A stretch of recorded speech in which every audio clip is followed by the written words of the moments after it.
Salam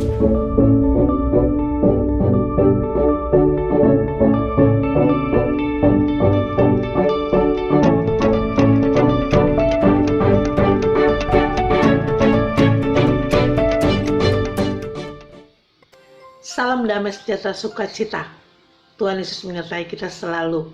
Jumpa kembali dengan saya, Rolini. Pembacaan firman Tuhan pada hari ini terambil dari kitab 1 Petrus 4 ayat 2 dan 3. 1 Petrus 4 ayat 2 dan 3. Demikian firman Tuhan. Supaya waktu yang sisa jangan kamu pergunakan menurut keinginan manusia, tetapi menurut kehendak Allah. Sebab telah cukup banyak waktu kamu pergunakan untuk melakukan kehendak orang-orang yang tidak mengenal Allah.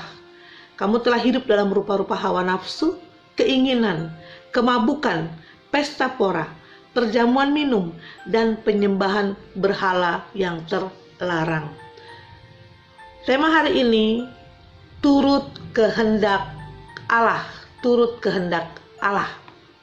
Ada pesan penting yang disampaikan melalui firman Tuhan ini.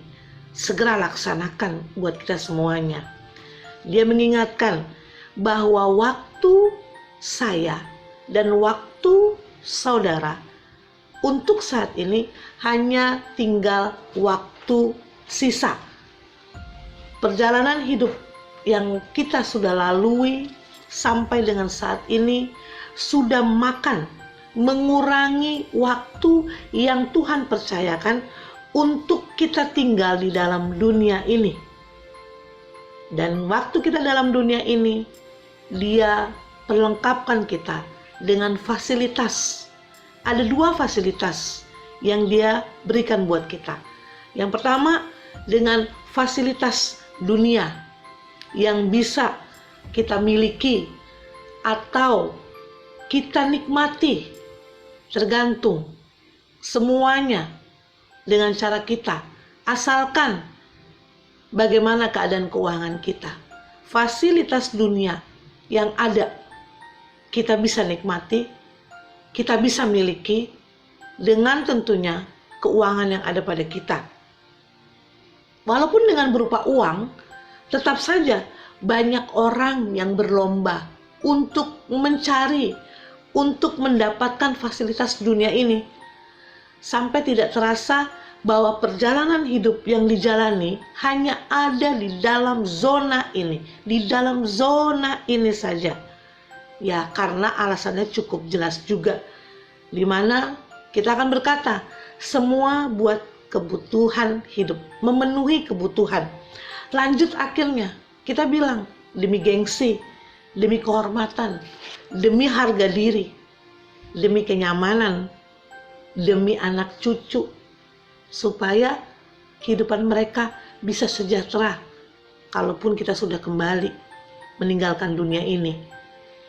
Tidak pernah ada habisnya untuk alasan yang ini.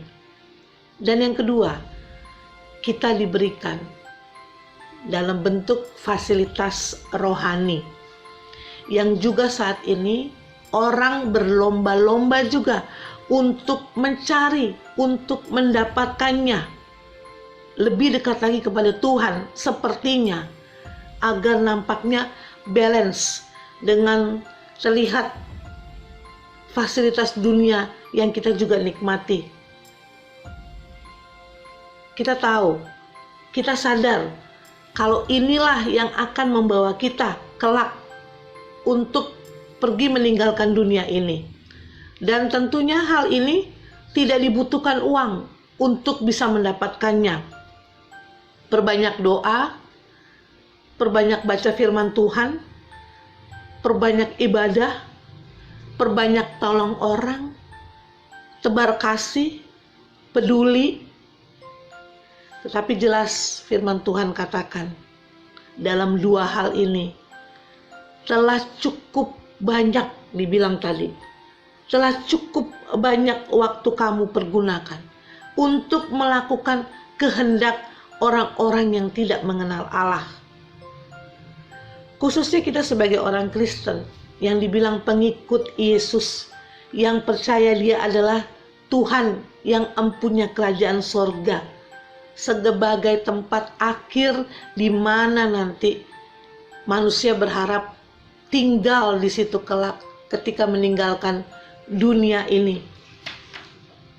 Kita tahu, bagi kita yang percaya kepada Yesus Tuhan, fasilitas rohani yang Dia berikan ini adalah sebagai anugerah. Fasilitas rohani yang diberikan adalah sebagai anugerah. Pergunakan dengan benar. Jangan hanya lakukan yang sama seperti mereka lakukan. Seperti mereka yang tidak percaya kepada Yesus lakukan. Bukan sekedar banyak doa, banyak baca firman Tuhan, banyak ibadah, banyak beramal, banyak tolong orang, banyak peduli kepada orang. Makanya firman Tuhan katakan, yang demikian juga dilakukan oleh orang-orang yang tidak mengenal Allah, orang-orang dunia. Yaitu apa? Tadi dikatakan di sini bahwa kamu telah hidup dalam rupa-rupa hawa nafsu. Ya, hawa nafsu. Yaitu kita berbicara bagaimana kita puaskan keinginan daging. Pokoknya yang gak pernah ada puasnya. Hawa nafsu. Kemabukan. Berbicara tentang lupa diri. Karena kita kalau berkat itu datang dari Tuhan, ya seolah-olah itu semua karena kemampuan kita. Kita bisa lupa diri pada akhirnya. Pesta pora. Berbicara tentang kemewahan. Mau semakin punya, hidup kita maunya kan semakin mewah. Perjamuan minum, ya kita lakukan. Kesenangan, itu kan hobi saya. Gak bisa dong, itu hobi saya. Penyembahan berhala, kita tahu saat ini, walaupun kita percaya kepada Tuhan, tetapi kita masih cari jalan kita sendiri, jalan pintas, khususnya untuk mencukupi kebutuhan itu. Berguru, berilmu, itulah yang dilakukan oleh manusia dunia. Tetapi kita harus beda. Jangan turut apa kata kita, tapi kita turut kehendak Allah. Dalam hal ini, turut kehendak Yesus yang adalah Tuhan Allah sendiri buat kita. Dari mana kita tahu kehendaknya? Yaitu dari kebenaran firman Tuhan yang kita baca melalui isi Alkitab yang ada. Sekarang, apa kehendaknya? Kita perlu tahu apa kehendak Tuhan bagi kita. Kehendak Tuhan bagi kita buka dalam kitab Yohanes 14, Yohanes 14 ayat 15 sampai dengan 17. Inilah kehendak Tuhan bagi kita. Saya bacakan Yohanes 14 ayat 15 sampai dengan 17 dengan perikop judul Yesus menjanjikan penghibur. Jikalau kamu mengasihi aku, kamu akan menuruti segala perintahku. Aku akan meminta kepada Bapa dan Ia akan memberikan kepadamu seorang penolong yang lain supaya Ia menyertai kamu selama-lamanya, yaitu Roh kebenaran. Dunia tidak dapat menerima Dia, dunia tidak melihat Dia dan tidak mengenal Dia, tetapi kamu mengenal Dia sebab Ia menyertai kamu dan akan diam di dalam kamu. Turuti perintahnya, itu adalah kehendak Tuhan. Jangan melawan, jangan bantah, jangan mengeluh, jangan lari, lakukan saja. Mulai hari ini, lakukan apa yang menjadi perintah Tuhan buat saudara dan saya. Roh Kudus yang akan memampukan kita. Tuhan Yesus memberkati. Selamat hari ini, sukacita buat kita. Terpujilah Tuhan.